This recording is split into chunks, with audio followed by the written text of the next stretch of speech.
मजबूरी दिखाई जाए, ऐसे वाक्यों के द्वारा, ऐसे वाक्यों के द्वारा क्रिया की जरूरत और मजबूरी को दिखाया जाए, तब वहां पर has to, have to, had to का प्रयोग करेंगे। क्लियर? Yes sir.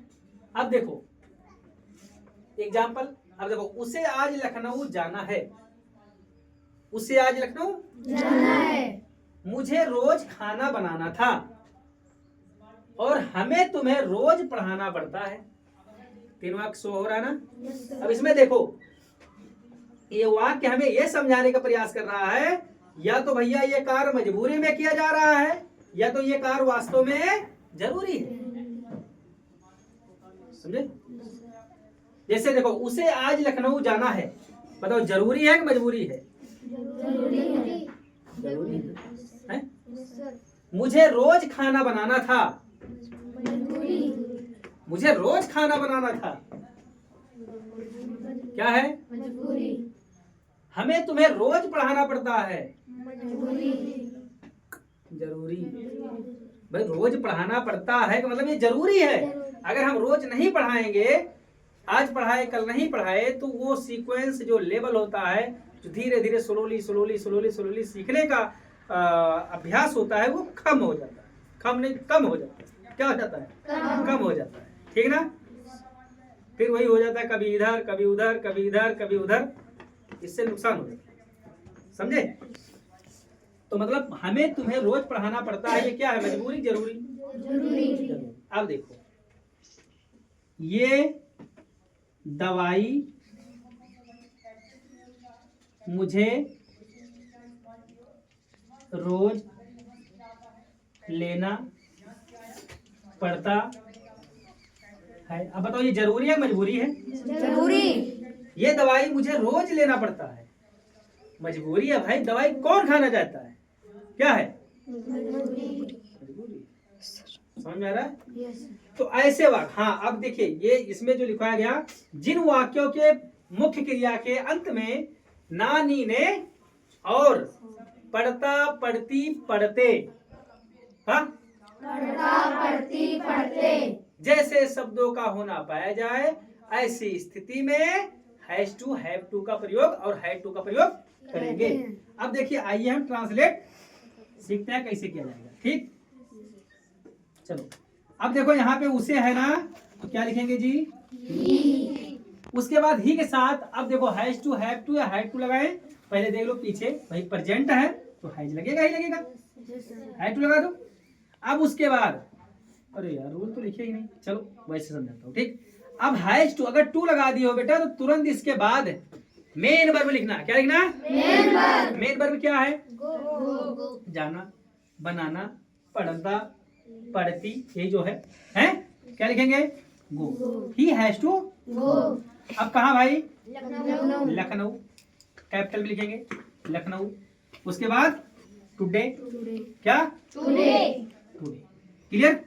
मुझे रोज खाना बनाना पड़ता है, तो आई हैव टू कुक। ओ था है, यहाँ पे था है ना, तो था है भैया, पास्ट टेंस हो गया बेटा, तो क्या लगेगा जी?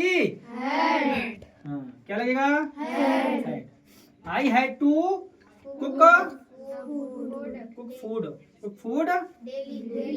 डेली या एवरीडे। ठीक, डेली या एवरीडे। हमें तुम्हें रोज पढ़ाना पड़ता है, तो लिखेंगे we have to teach means पढ़ाना। We have to teach to you, आपको ध्यान दीजिए, ऑब्जेक्ट बन गया ना ये। We have to teach to you, हमें पढ़ाना पड़ता है, टू यू, तुम्हें। कहा भैया? रोज। कैसे? रोज। रोज का मतलब एवरीडे लिख दो, एवरीडे। ये दवाई, अब देखो ये दवाई है बेटा, तो क्या लिखेंगे? This medicine. क्या? This medicine. मेडिसिन। अब कुछ बच्चे क्या करते हैं, गलती कर देते हैं, दिस यहाँ लिखेंगे, मेडिसिन कहीं बीच में डाल देते हैं उठा के। ये इस बात का विशेष ध्यान देना, अधिकांश बच्चे गलती करते हैं। जहां पे लिखा हो ये दवाई, ये कुर्सी, मेरा स्कूल, मेरी माँ, उसका भाई, उसकी बहन, मेरी गाड़ी, उसकी गाड़ी, हमारा देश, हमारा गांव, हमारी टोपी, हमारा स्वेटर, उसका नाक, उसका मुंह है। अगर ऐसा आ जाए तो ये समझ लो जिसके बारे में नाउन, जो नाउन बोल रहा है वो उसी का पार्ट है, उसी के साथ ही लिखा जाएगा। समझ में आ रहा है? Yes, कोई sir. बच्चे करते जैसे मेरा स्कूल, क्या लिखेंगे? माई लिखेंगे, स्कूल कहीं अलग अलग डाल देते हैं, सेपरेट में उल्टा डाल देते हैं, पीछे ले जाके कर देते हैं। ऐसा नहीं करना है मेरे प्यारे बच्चों।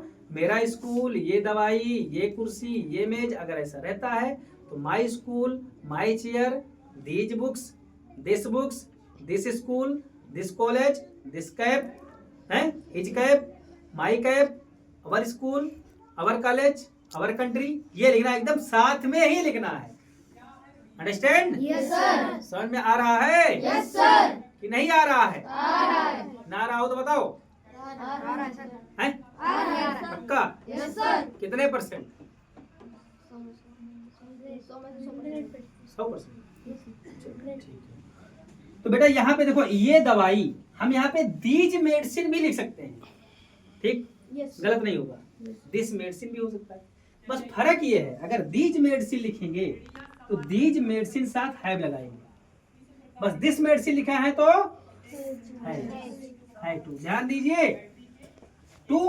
अब देखो लेना पड़ता, लेना क्या होगा? टेक। दवाई खाई नहीं जाती, टेक ली जाती है, take, to take. This medicine has to take me मतलब मुझे, और डेली। समझ में आ गया? Yes, sir. आई होप सभी बच्चों के समझ में आया होगा। तो ऐसे वाक्य जिसमें कुछ करने के लिए मजबूरी हो या जरूरी हो। आवश्यक हो या जरूरी हो, तो उन वाक्यों में हम हैज टू, हैव टू और हैड टू का प्रयोग करते हैं. करते हैं। समझ में आ गया? Yes, sir. जैसे पीछे पढ़े थे लाली ले ली, लाली ले। जिन हिंदी वाक्यों क्रिया केंद्र में लाली ले आएगा वहां पे is about to, am about to, are about to, am about to, was about to, were about. About to के बाद हम वर्ब डालते थे ना, Yes, sir. उसी प्रकार से यहाँ पे हैव के बाद टू, टू के बाद फिर वर्ब डालेंगे। आई होप समझ में आया होगा। Yes, sir. चलिए फिर मिलते हैं, तब तक के लिए जय जवान जय किसान जय लिखें, जय सभी।